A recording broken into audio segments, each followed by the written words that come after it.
എല്ലാം കൈപ്പിടിയിലുണ്ടെന്ന് വിചാരിക്കുന്ന നിമിഷം കാലം നിങ്ങളെ പരീക്ഷിക്കാൻ വരും. അസുര ചക്രവർത്തിയായ മഹാബലിക്ക് മുന്നിൽ 3 അടി മണ്ണ് ചോദിച്ച് ഒരു കുറിയ വടുകൻ വന്നപ്പോൾ അത് വെറുമൊരു ദാനമായിരുന്നില്ല.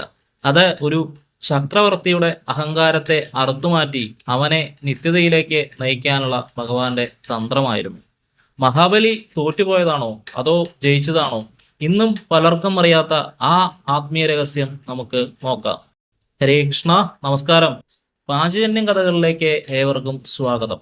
പുരാണങ്ങൾ വെറും കഥകളല്ല, അവ ജീവിതത്തിന്റെ കണ്ണാടികളാണ്.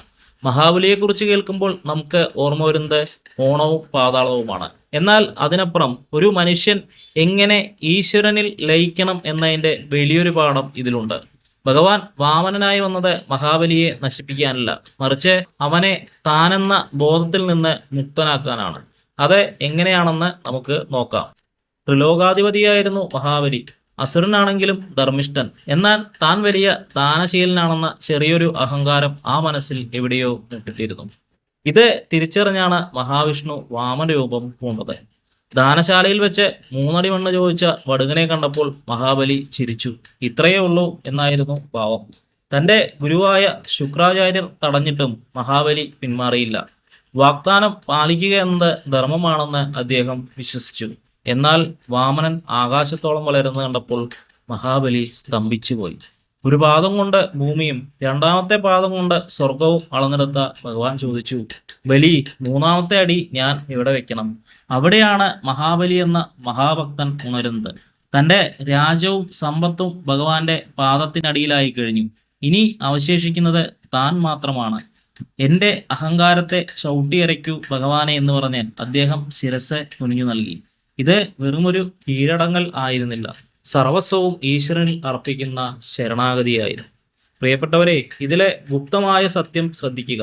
നമ്മൾ എന്തെങ്കിലും നൽകുമ്പോൾ ഞാൻ നൽകി എന്ന ഭാവം വരുന്നുണ്ടെങ്കിൽ അത് ദാനമല്ല. ഭഗവാൻ മഹാബലിയിൽ നിന്ന് ഭൂമിയല്ല ഏറ്റെടുത്തത്, മറിച്ച് അയാളിലെ ഞാൻ എന്ന ഭാവത്തെയാണ്.